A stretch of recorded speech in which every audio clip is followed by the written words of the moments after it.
Bonjour les amis! Bienvenue dans notre émission Sève et Sarment, présentée comme d'habitude par les sisters Eugenia Et Mauricia. Et Eugenia, qu'est-ce que nous avions appris l'autre fois dans notre émission? Si je me rappelle bien, nous avons parlé du sel de la terre et de la lumière du monde. Très bien! Et à ton avis, de quoi allons-nous parler aujourd'hui? Je ne sais pas, tu as des indices à me donner? Bien sûr! Quand quelqu'un accepte Jésus comme Seigneur et Sauveur, qu'est-ce que Dieu lui offre? J'ai une idée. Il a une nouvelle vie.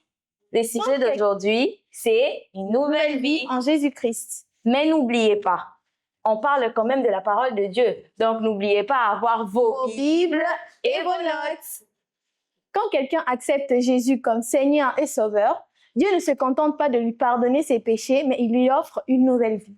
Cette nouvelle vie, c'est un nouveau cœur, une nouvelle manière de penser, d'aimer et de vivre. Comme nous le rappelle Ézéchiel 36, 26 qui dit « Je vous donnerai un nouveau cœur, je mettrai en vous un esprit nouveau, j'enlèverai de votre corps le cœur de pierre et je vous donnerai un cœur de chair. » En Jésus, le passé est effacé et Dieu commence quelque chose de tout neuf.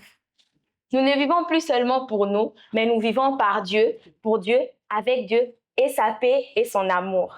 Comme nous le rappelle aussi Galates 2, 20 qui dit « J'ai été crucifié avec Christ. Et si je vis, ce n'est plus moi qui vis, c'est Christ qui vit en moi. Si je vis maintenant dans la chair, je vis dans la foi du Fils de Dieu qui m'a aimé et qui s'est livré lui-même pour moi. » Comme aussi nous le rappelle Romains 6, 4 qui dit « Nous avons été ensevelis avec lui par le baptême en sa mort, afin que comme Christ est ressuscité de mort par la gloire du Père, de même nous aussi marchons en nouveauté. » C'est comme un bébé qui vient de naître. Dieu te donne une nouvelle chance de marcher avec lui, de continuer la vie avec lui. De même comme un enfant qui grandit, tu ne connais pas tout directement. C'est petit à petit que tu commences à apprendre des choses et à grandir. Tu ne changeras pas du jour au lendemain. Non, Dieu va t'aider petit à petit avec de petites choses que tu ne voyais pas. Il va commencer à changer ta vie et tu verras que ça sera plus simple. Chers amis, je sais que vous avez quelques questions à nous poser. On va essayer de deviner pour vous. On va répondre à ces questions-là. Mauricia, tu es prête? Oui, je suis prête. Première question. C'est quoi la nouvelle vie en Jésus-Christ? La nouvelle vie en Jésus, c'est vivre avec Jésus, lui obéir et laisser Dieu changer notre cœur. Bon, deuxième question.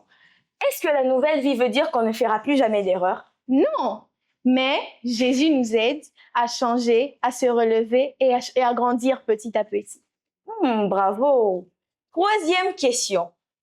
Comment avoir la nouvelle vie? Pour avoir la nouvelle vie, c'est simple. Il faut croire en Jésus, se repentir et marcher avec Jésus chaque jour. Bon. On a trop eu des questions pour nous. Maintenant, on a une question pour toi. Elle est très simple. Qui vit en nous quand on accepte Jésus comme Seigneur et Sauveur? Je suis sûre que tu as trouvé. C'est Jésus-Christ. Après cette courte introduction, maintenant, on va vous présenter le verset du jour.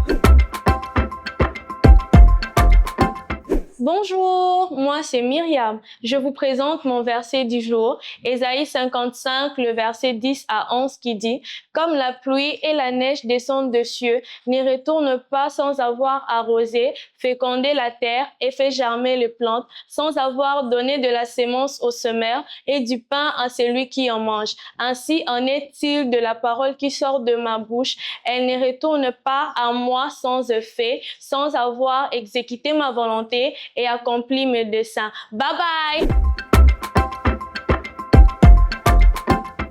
Bon, chers amis, je sais qu'on vous a posé des questions.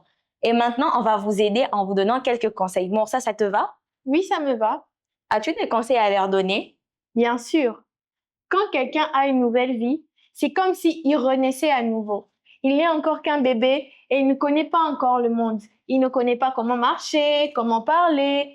Et ce sont ses parents ou ses proches qui vont l'aider à grandir petit à petit, à marcher, à parler, à connaître compter, lire.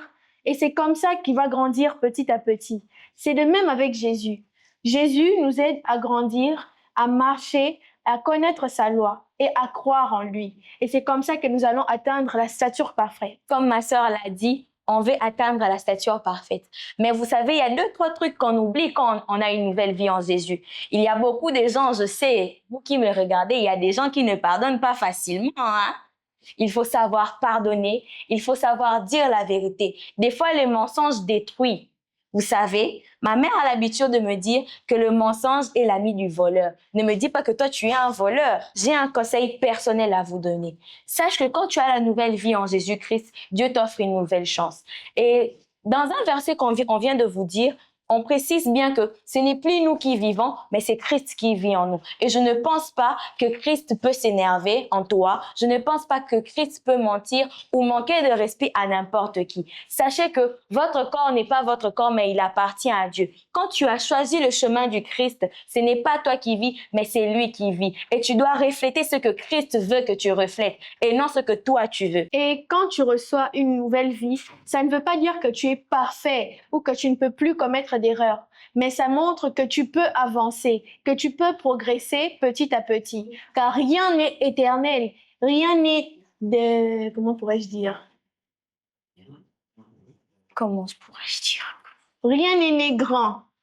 Tout a toujours commencé petit jusqu'à atteindre une certaine hauteur. Et c'est comme ça que tu dois avancer avec la nouvelle vie. Commencer petit et grandir.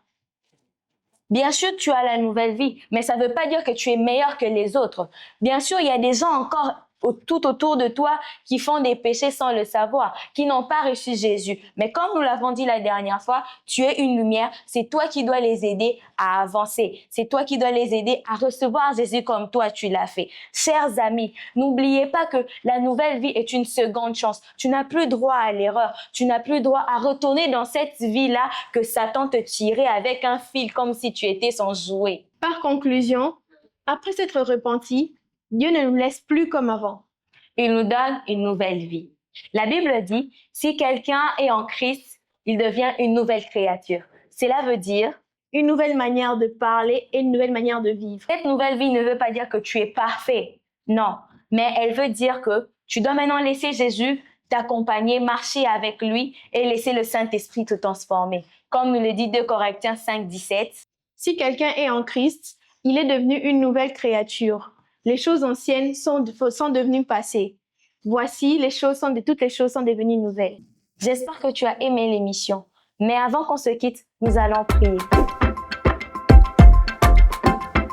Si tu peux fermer tes yeux, s'il te plaît. Éternel Dieu, nous te remercions pour cette nouvelle vie que tu nous as donnée. Nous te remercions pour ces cœurs que tu nous as changés. Et nous espérons que tu vas encore nous pardonner nos péchés. Seigneur, j'aimerais que tu puisses nous accompagner, marcher avec nous, Seigneur. Aide-nous à pardonner, donne-nous un grand cœur pour aimer les gens qui sont tout autour de nous.